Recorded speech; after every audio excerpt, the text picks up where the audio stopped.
So, tuturuan ko kayo ng tamang paghiwa sa kalamansi. Kung gusto nyo naman mang prank, ganito ang paghiwa. Yan, para mahirapan sila sa pagpiga. O, yan. Yung mga kakain na lang. Ganyan, o. Ito yung tampok.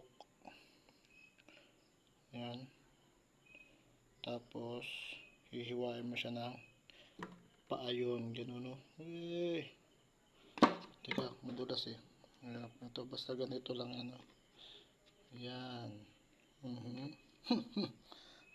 Manda na kayo. Magluluto tayo ng pansit. At syempre masarap ang pansit kapag may